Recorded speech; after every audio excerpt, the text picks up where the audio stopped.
So here I go again. I guess it's time to ramble on for a while. It's one of the early spring days.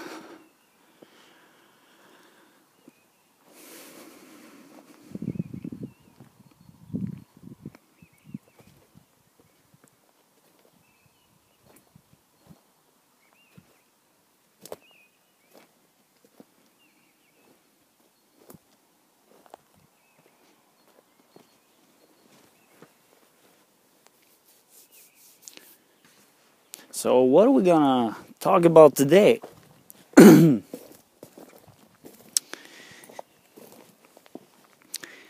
As usual, I just begin talking and then I usually slide into some kind of subject matter. I try to say something about what feels the most like something inside which wants to come out.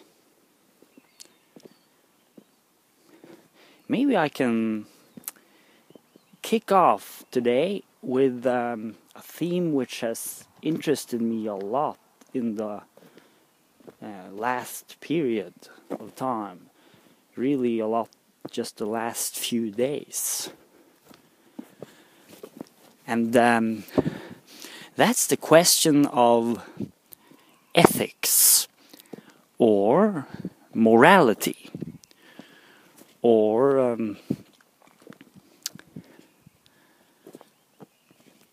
what it means that behavior is good.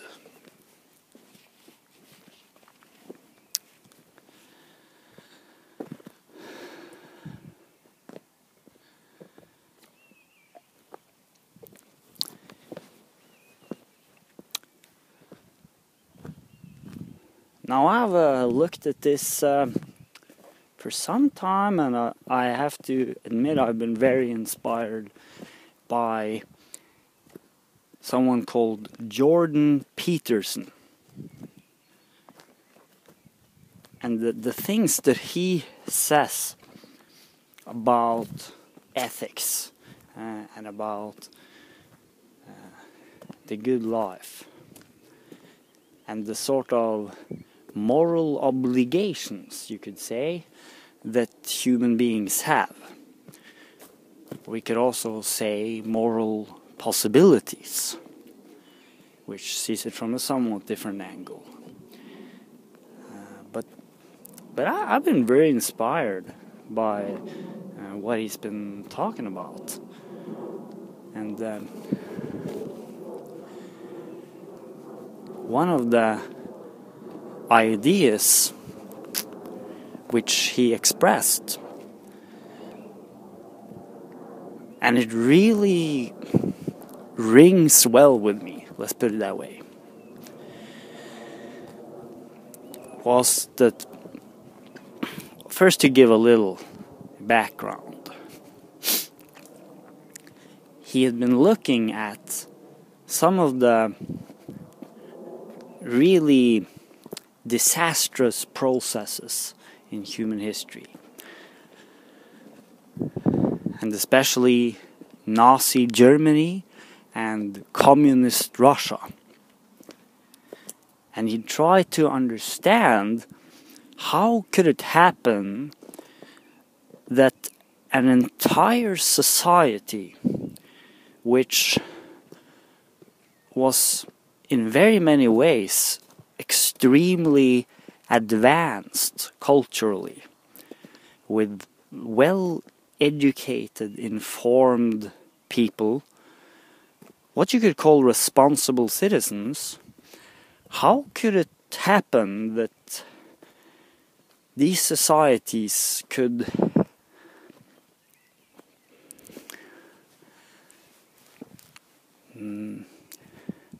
become the scene of completely monstrous human behavior. Truly destructive behavior. Evil. Barbarism. How could something like that happen? And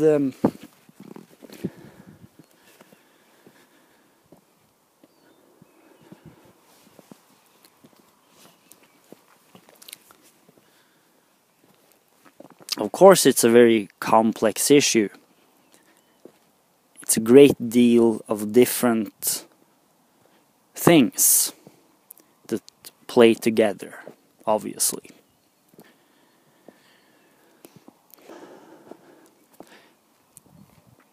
But the view which Peterson puts forth is that on a basic level of each individual human being's existence, there is an existential suffering. To say it very simply, life is hard on people. It's really hard on pretty much all people. Even though there can be periods of relative comfort, maybe more now than before. But eventually, we're all gonna lose everything we have. Everyone we love, everything we care about, all our personal accomplishments, it's going to be wiped away without any mercy by the just raw,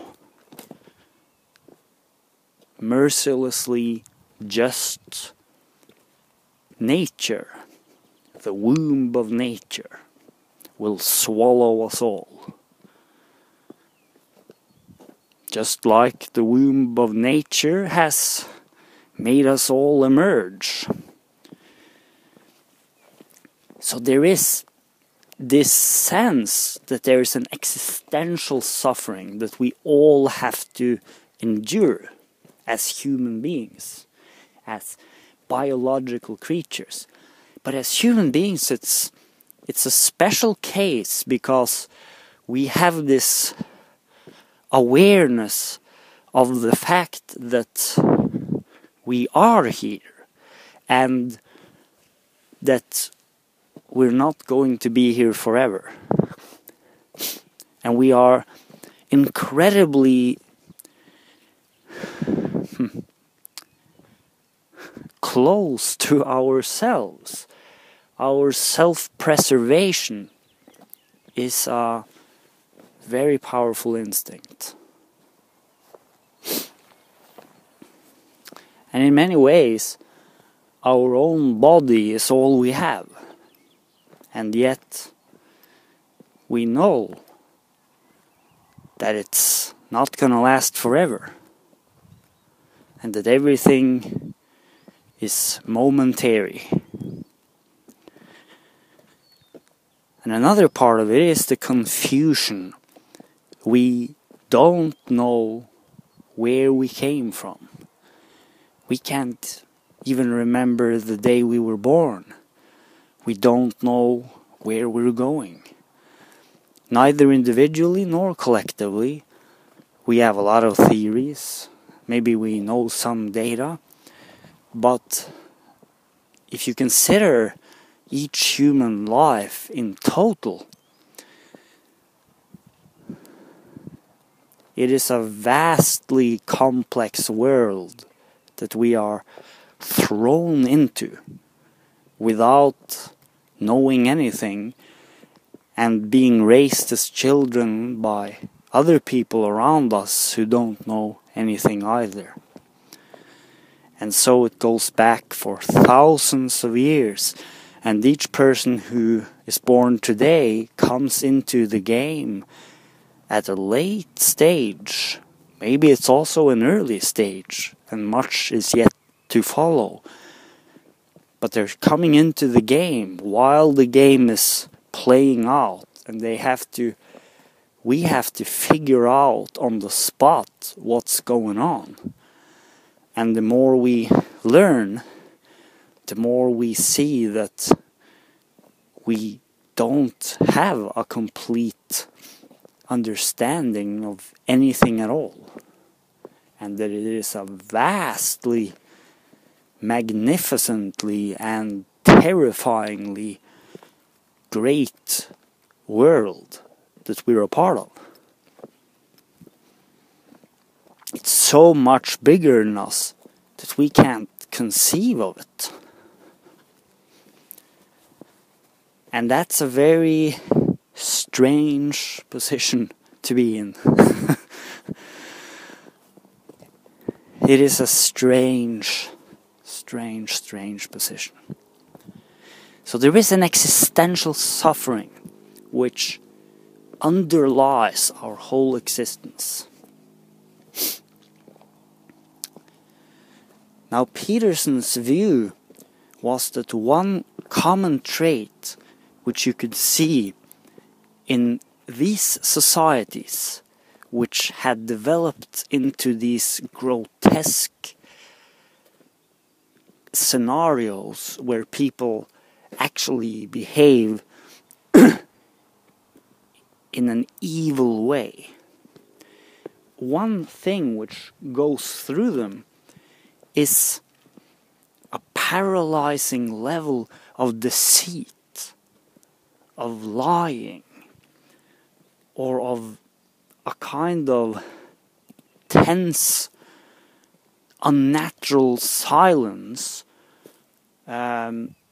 which can also take the form of useless distractions, but where there is a lack of an open conversation. There is a lack of honesty,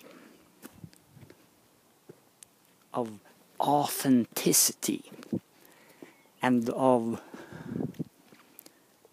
speaking the truth. So what could speaking the truth mean?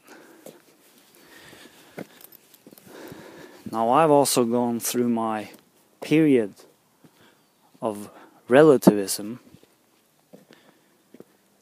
and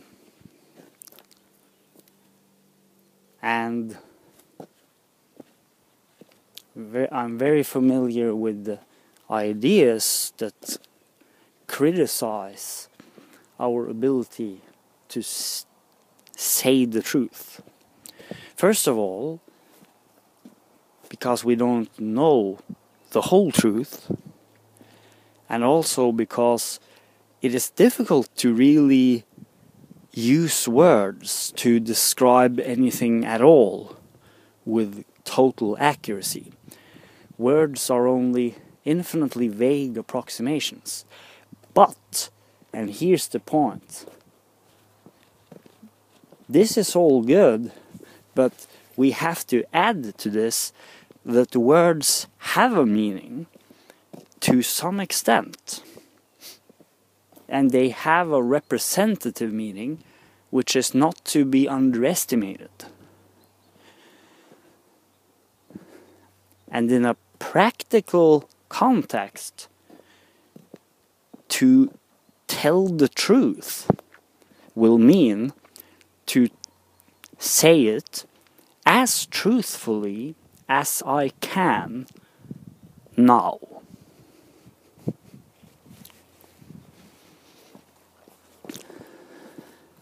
So it's not about trying to strive for some objective, inattainable, utopian goal. It is to speak as truthfully as I can, and to treat that project with quite a great deal of priority.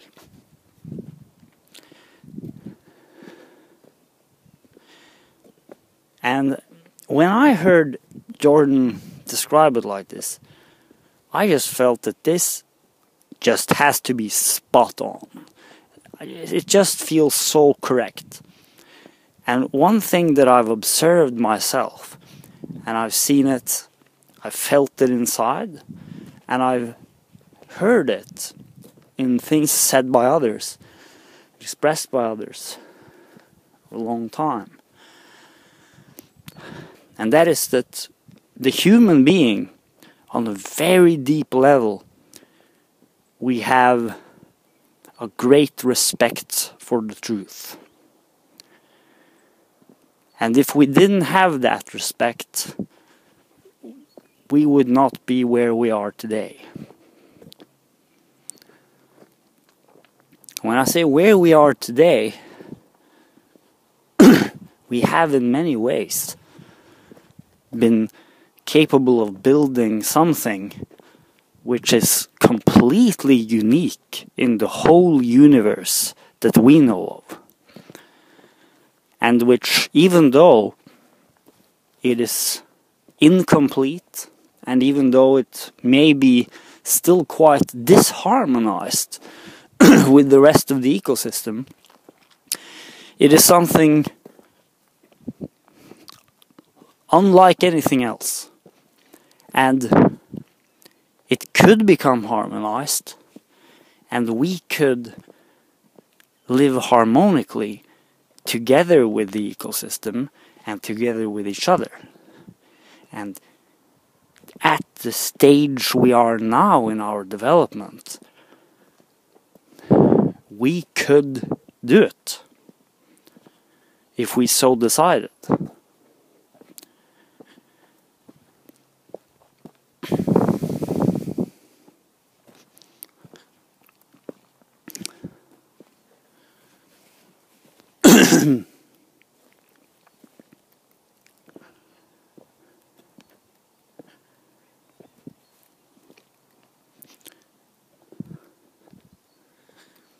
So to speak as truthfully as we possibly could,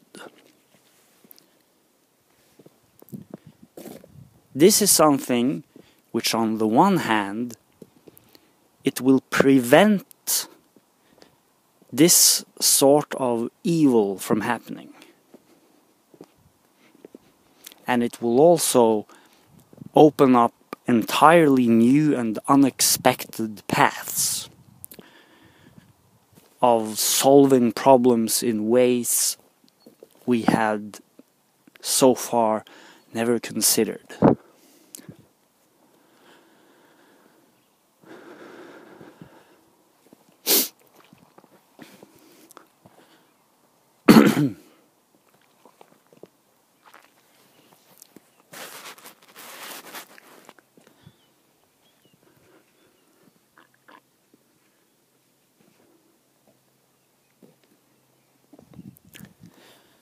So,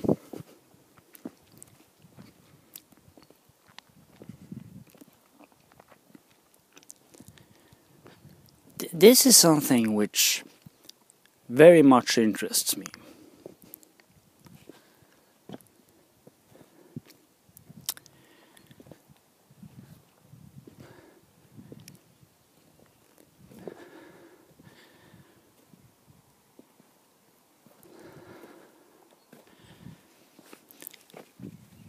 And it's very much related also to the ideals of what you can call the highest forms of thinking which have gone through human societies, and the really great ideals of human beings.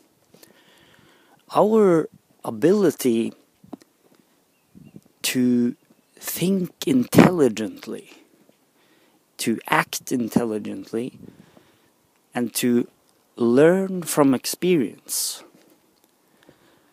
And this also includes our ability to learn how to act in a state of uncertainty.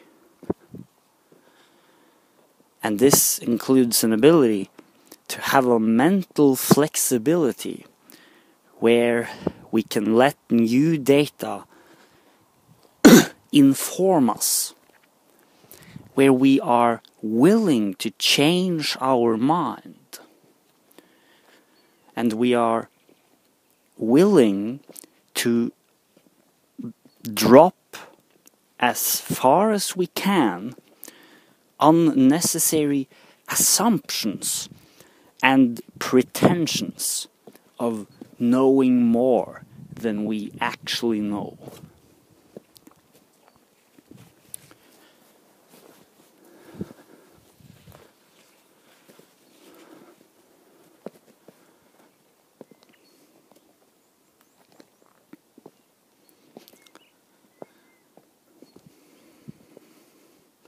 And if we could do that,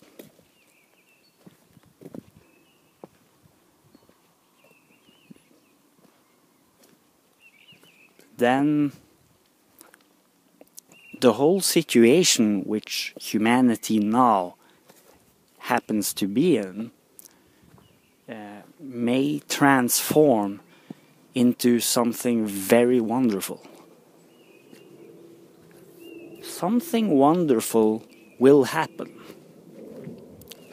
That's what I get out of this.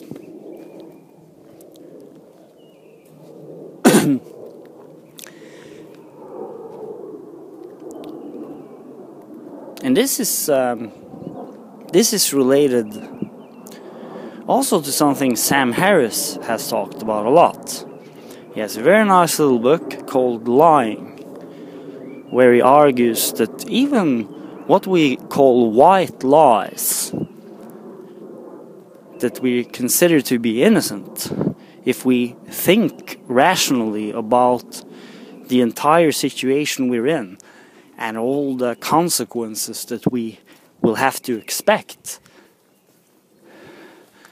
then even these small white lies can be very destructive in the long term. It's a really bad habit to get into. It's the kind of habit which can slowly turn into a lethal disease. And it's a disease that not only will ruin your own life, but it will poison the lives of other people as well. Because you are setting that as a standard. And as human beings, we naturally imitate each other. So how each individual human beings behave, that will have major social consequence in ways we simply can't perceive directly. But we can understand it to some extent.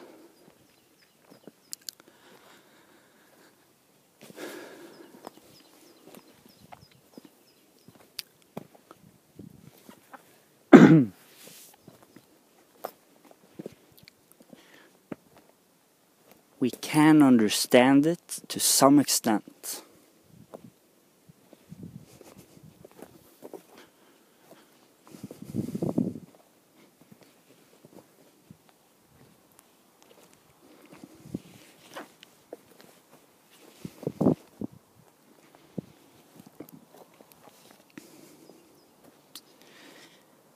And therefore we can understand that even white lies, in almost all cases, it's a bad idea.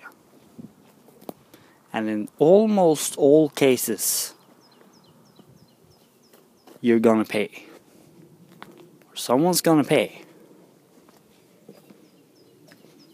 And it creates disorder on the very fundamental level of the human psyche.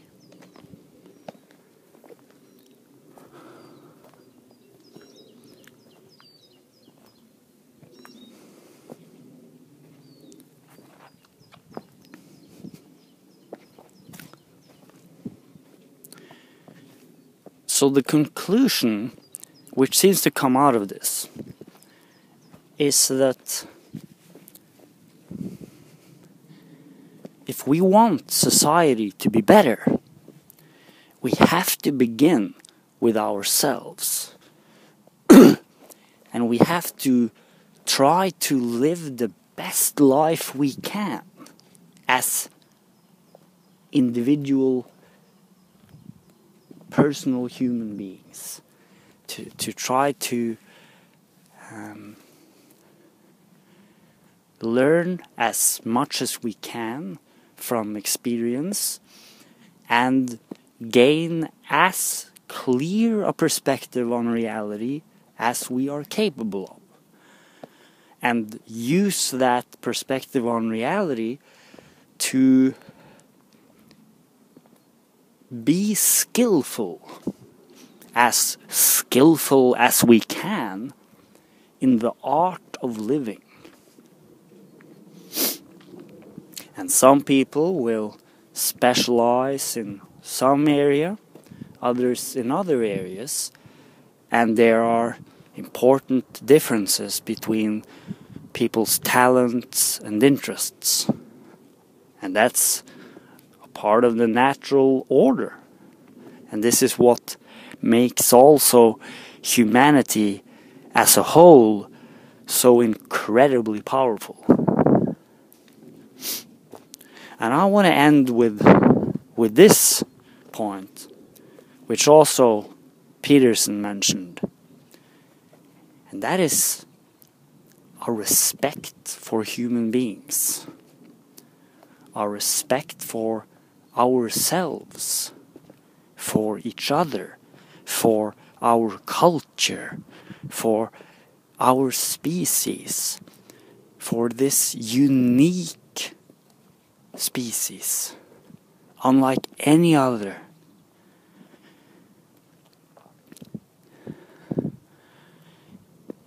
From everything the astronomers can see in space, in the whole known universe, the most complex creature is the human being. So we are something unparalleled. And there are thousands and hundreds of thousands and millions and even billions of years of events which have happened before, which made it possible for us to be here. And now even made it possible for us to be able to communicate ideas all across the time-space continuum. We have invented machines which can connect us in ways which were never possible before as one global human family. This is simply a reality that on one level we are acting as one global human family, and there's no way we can avoid that. Therefore, the question is, how can we do it as well as we can?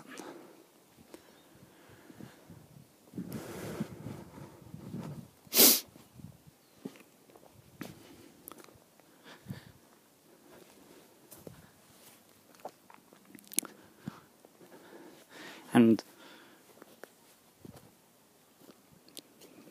to say my personal opinion,